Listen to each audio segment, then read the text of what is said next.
जी बिस्मिल्लाहिर्रहमानिर्रहीम, अस्सलाम वालेकुम। कैसे हैं आप सब लोग। अब हम बात करने जा रहे हैं फोर किंगडम क्लासिफिकेशन के हवाले से।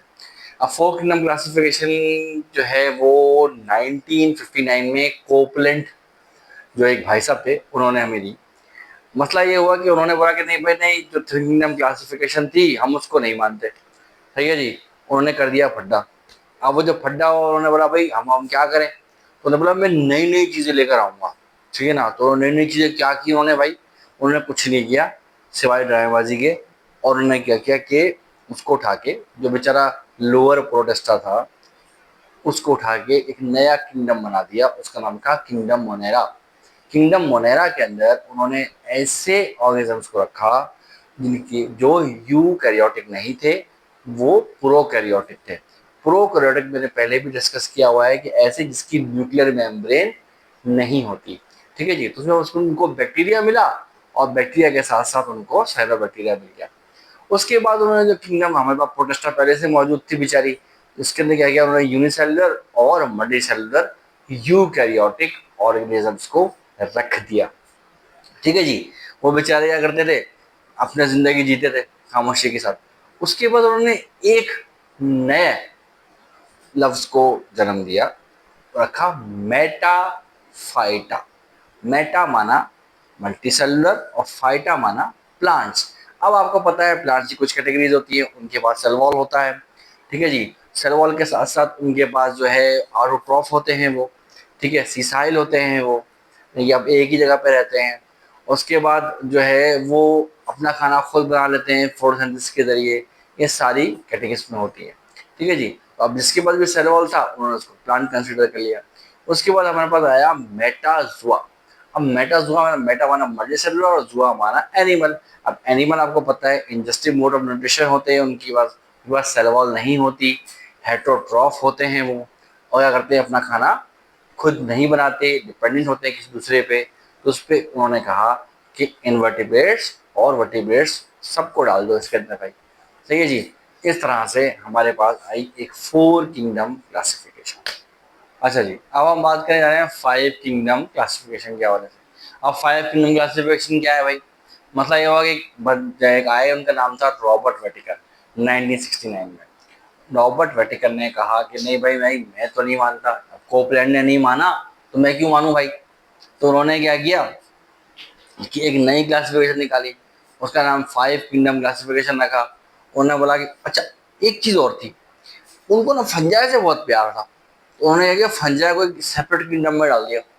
सही है जी। अब फंजाई क्या हुआ, एक अलग किंगडम में चला गया। अब हमारे पास क्या क्या आ गया भाई, किंगडम मोनेरा आ गया, ये किंगडम फंजाई आ गया, किंगडम प्रोटेस्टा आ गया, और किंगडम प्लांटी आ गया, और उसके बाद किंगडम एनिमिलिया आ गया। उन्होंने बोला कि भाई मसला ये है कि हम क्या करेंगे, सेलुलर स्ट्रक्चर यानी कि सेल किस तरह का है, उसकी शेप कैसी है उसके हिसाब से, और बॉडी ऑर्गेनाइजेशन के ऊपर जो है ना क्लासिफिकेशन करेंगे। यानी कि यूनिसेलुलर प्रोकैरियोट को अलग रखेंगे, यूनिसेलुलर और मल्टीसेलुलर यूकैरियोट्स को अलग रखेंगे। सही है जी। उसके बाद उन्होंने बोला कि हम क्या करेंगे, मोड ऑफ न्यूट्रिशन को भी देखेंगे। देखो बार बार मैं आप लोगों से मोड ऑफ न्यूट्रिशन के बारे में पहले भी डिस्कस कर चुका हूँ कि मोड ऑफ न्यूट्रिशन का मतलब होता है खाना खाने का तरीकाकार किसी भी जानदार का। तो उन्होंने बोला कि अब क्या करें भाई, उन्होंने बोला हम ये करेंगे भाई कि उसको जो हमारे पास इंजेस्टिव मोड ऑफ न्यूट्रिशन का बंदा होगा, यानी कि जो भी होगा, यानी कि जो अपने मुंह से खाएगा, हम उसे एनिमल मानेंगे। ठीक है। और वो क्या होगा, हेटरोट्रॉफ होगा।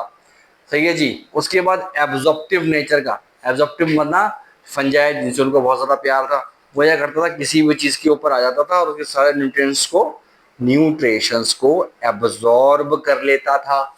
अब वो एब्जॉर्ब कर लेता तो क्या हो गया, एब्जॉर्प्टिव नेचर हो गई। और उसके बाद यूनिसेलुलर यानी कि जो यूनिवर्सली, अगर आप देखें तो जो ऑटोट्रॉफ्स हैं, ऑटोट्रॉफ मतलब अपना खाना खुद बना लेने वाले, उनको हम प्लांट्स कहते हैं। इस तरह से उन्होंने क्या किया, अपनी किंगडम को बनाया। ठीक है जी। अब आप उसके बाद आप देखें कि एक चार्ट नुमा स्ट्रक्चर उन्होंने जो है वो बना के हमें दिया है। ठीक है जी। उसको हम स्टडी कर लेते हैं। अच्छा जी, अब हम बात करने जा रहे हैं जो चार्ट बना हुआ है ना आपकी बुक के अंदर, उसके अंदर भाई किंगडम मोनेरा के बारे में बात की गई है। किंगडम मोनेरा में वही बात दोबारा से है कि यूनिसेलुलर ऐसे ऑर्गेनिजम्स हैं जिनके पास जो है ना न्यूक्लियर मेम्ब्रेन नहीं है। ठीक है, तो उसमें क्या हमारे पास क्या आ जाता है, बैक्टीरिया, ब्लू ग्रीन एलगी आ जाता है। हमारे पास जो है बैक्टीरिया आता है और साइनोबैक्टीरिया आ जाता है। उसके बाद हम बात करते हैं किंगडम प्रोटेस्टा की। तो किंगडम प्रोटेस्टा जो है उसके नाम देखें कि उन्होंने क्या किया हुआ, उन्होंने बोला कि भाई ठीक है, मोड ऑफ न्यूट्रिशन के अंदर आप क्या करें, एब्जॉर्प्टिव को भी ले लें, फोटोसिंथेटिक को भी ले लें और इंजेस्टिव मोड को भी ले लें भाई।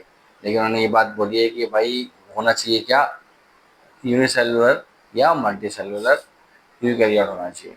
ठीक है, इसमें उन्होंने माइक्रो एल्गा भी को भी ले रहे हैं वो लोग। उसके बाद वो बात कर रहे हैं किसकी, आपके फाइटोप्लैंक्टन्स की बात कर रहे हैं, स्लाइम मोड की बात कर रहे हैं। ठीक है जी। इसके बाद नीचे आ जाते हैं हम, तो फंजा आता है।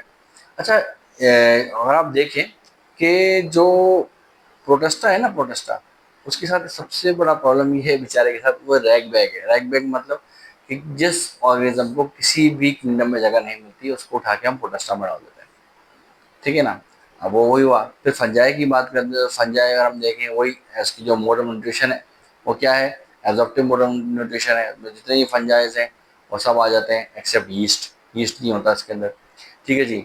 उसके बाद हम बात कर लेते हैं कि भाई किंगडम प्लांटी की बात करते हैं या फिर मेटाफाइटा की बात कर लेते हैं, जो भी आप समझें।